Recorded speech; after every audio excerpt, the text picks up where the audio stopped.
Cette femme a compris que sa stérilité certainement peut être transformée par la présence de Dieu dans sa maison. Elle avait tout, mais elle n'avait pas Dieu. C'est Élisée qui a porté la présence de Dieu. Dis Amen. Amen. Nous sommes les dépositeurs et les transporteurs de la présence de l'Éternel.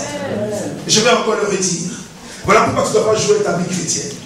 Oh yes. Parce que tu n'es pas une poubelle. Dis à quelqu'un que tu n'es pas une poubelle. Donc ne rentre pas dans la poubelle.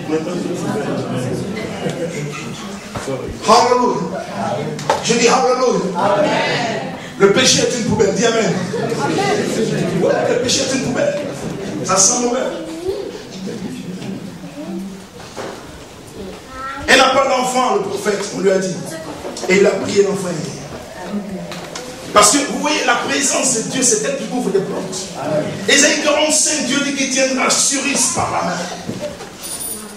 Je tiendrai Cyrus, mon serviteur, par la main. Je briserai des portes des reins. Je détruirai des verrous de fer. La présence de Dieu, quand elle est à un endroit, elle permet que tout ce qui était résistant cesse de résister. Ça fond. Hallelujah. Là, tu as intérêt à avoir la présence de Dieu avec toi et la manifester. Un homme de Dieu qu'on appelle Smith Wigglesworth était un jour en train de voyager de Londres jusqu'à l'Écosse. Et il est monté dans un wagon de train. Il y avait des prêtres qui allaient aussi dans la même direction que lui. S'il était plein de la présence de Dieu, la gloire de Dieu était manifeste dans sa vie. À peine il s'est assis, que les gens se sont mis à pleurer. Et ils lui ont demandé, tu veux dire que nous sommes des pécheurs ou quoi? Si je vous ai encore rien dit, dis non. Tu nous dis que nous sommes des pécheurs. Tu nous dis que nous sommes mauvais. Tu nous dis que nous avons besoin de nous repentir. Comment est-ce que l'histoire s'est passée? Jésus dit en Jean chapitre 14 que quand le consolateur viendra, il convaincra le monde de péché, de jugement et de justice. Quand vous intronisez Dieu dans votre vie et que sa présence est si intense, elle est obligée de sortir pour contaminer l'atmosphère dans laquelle vous êtes. Et ce homme est en train de contaminer tout le wagon de la présence de Dieu. Il n'avait prêché aucun évangile, mais le Saint-Esprit avait dit aux gens, vous avez certainement des grosses robes, mais vous êtes des pécheurs. Vous allez mourir. Ils ont commencé à pleurer. Steve a dit oui, en effet, vous êtes des pécheurs. Ils se dit on se rend à Jésus. Ils se sont convertis sur place. Frère, ce n'est pas la première fois que ça arrive. Quand Jésus est parti à Gadara, il n'avait pas besoin qu'on dise qu'il est Jésus. L'esprit qui avait enchaîné ce temps depuis plusieurs années, Marc chapitre 5, a compris quelque part que quelqu'un se déplaçait avec la présence de Dieu. Le trône de Dieu était manifeste dans la vie de Jésus. N'est-ce pas que quand le Christ est arrivé, le monsieur, le fou est venu pour pouvoir le taper. Il ne pouvait pas le taper. Il ne pouvait pas le taper. Pourquoi? Parce que la présence de Dieu avait déjà sujeté l'esprit qui était en lui. N'est-ce pas? Et la Bible dit que ces milliers de démons, cette légion, ce sont 12 000 démons criant cet homme. Pourquoi tu es venu pour nous troubler? Pourquoi tu es venu pour nous persécuter? Frère, ma présence doit s'aimer en toi le doute. Si tu marches avec Dieu. Amen. Si un pécheur autour de moi qui est à l'aise, je dois retourner vers Dieu.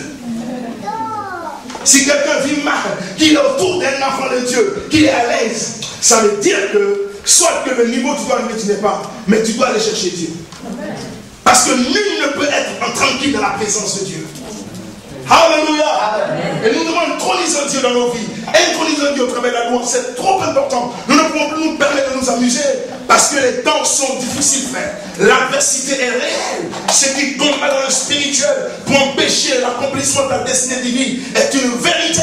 Tu ne peux pas te permettre d'être laxiste. Tu ne peux pas te permettre de jouer, être en point mort. Il faut que tu prennes une position et que tu pousses ta vie dans la direction où Dieu la veut. Amen. Dis amen avec moi. Amen. Tu dois être un adorateur loueur de Dieu. Dis amen. Amen. Deuxième point, psaume 30. Alléluia. D'éternité en éternité, la présence de Dieu est mieux. Il y a des gens qui disent en même temps est bien. Mais non, en même temps n'est pas meilleur, c'est Dieu qui est mieux. Oui, en même temps n'est pas mieux, c'est Dieu qui est mieux. Psaume 30, verset 9. Dieu siège au milieu de louanges son peuple. Psaume 30, verset 9. Oh, alléluia.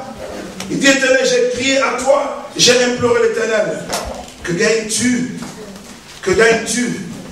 Que gagnes-tu, Seigneur, à verser mon sang, à me faire descendre dans le fosse? La poussière a-t-elle pour toi des louanges? Raconte-t-elle ta fidélité? Écoute, Éternel, aie pitié de moi. Éternel, secours-moi. La poussière, verset 10. La poussière a-t-elle pour toi des louanges? Alléluia. La poussière ne peut pas louer Dieu. L'être humain est la seule personne, et c'est ce que le psalmiste est en train de lui dire. Je suis la seule personne que tu as mieux créée, bien fabriquée pour te louer. C'est l'homme qui peut louer Dieu mieux que n'importe quel élément. C'est vrai que les arbres peuvent louer Dieu. C'est vrai que la Bible le dit. Mais il n'y a pas d'entité naturelle qui a été créée par Dieu qui pourrait mieux le louer. Voilà pourquoi on a lu la semaine dernière dans Ésaïe 43, le peuple que je me suis formé publiera ma louange. Prenez Éphésiens chapitre 1. Prenez Éphésiens chapitre 1. C'est l'homme qui peut mieux louer son Dieu. Alléluia. Amen. La louange, c'est à Dieu. C'est toi qui peux mieux louer ton Dieu. Et je peux te dire ce soir que Dieu te donnera une occasion de louange. Éphésiens chapitre 1, allons un peu dans le Nouveau Testament. Éphésiens chapitre 1. On va lire un verset qui va nous faire du bien. Qui peut mieux louer Dieu si ce n'est toi et moi? Seigneur, je veux te louer. Éphésiens chapitre 1. Merci Saint-Esprit. Tu touches la vie de ton peuple.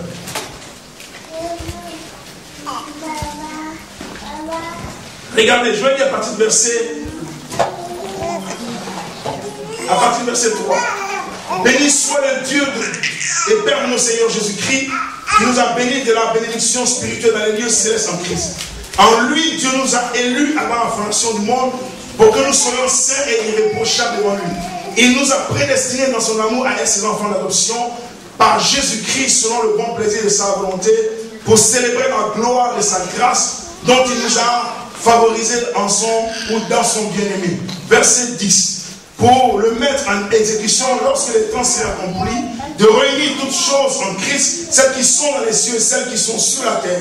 En lui, nous sommes aussi devenus héritiers, ayant été prédestinés, suivant le plan de celui qui opère toutes choses d'après le conseil de sa volonté, afin que nous servions à célébrer sa gloire, nous qui d'avance avons espéré en lui, afin que nous servions à célébrer sa gloire. Une version dit, afin que nous servions à la louange de sa gloire. Dieu nous a sauvés en Christ, afin que vous et moi, nous servions à la louange de sa gloire. Nous sommes les instruments que Dieu a sur la terre pour que la louange monte de la terre vers les trônes, de la bouche de ceux qui connaissent Dieu et de la bouche de ceux qui ne connaissent pas Dieu. Ma Bible me dit dans le livre des Actes des Apôtres, chapitre 8, un diacre appelé Philippe, devenu désormais évangéliste, se retrouve dans une ville de la Samarie. Acte 8 ou acte 9. Et dans cette ville de Samarie, il y avait un sorcier qui manifestait beaucoup de sorcellerie. Et la puissance qu'il manifestait, les gens la regardaient comme la grande. Mais lorsque Philippe est venu prêcher le royaume de Dieu, de Christ, la Bible dit la puissance de Dieu était si manifeste que les gens ont été libérés. Et du coup, se sont attachés à Philippe. La ville était pleine de joie, magnifiant Dieu. Alléluia. Et donc, Philippe, non seulement a servi à la louange et à la gloire de Dieu, mais sa vie a poussé les autres à servir à la louange et à la gloire de Dieu. Tu es né pour qu'au travers de ta vie, Dieu fasse des merveilles, pour que les gens disent merci Seigneur d'avoir suscité ce temps. Pas qu'ils te regardent pour dire, ah Dieu, il n'y avait pas d'autres personnes que tu devais amener sur la terre. C'est lui-là que tu l'as envoyé pour nous créer des problèmes. Dis à quelqu'un, tu fais partie des solutions.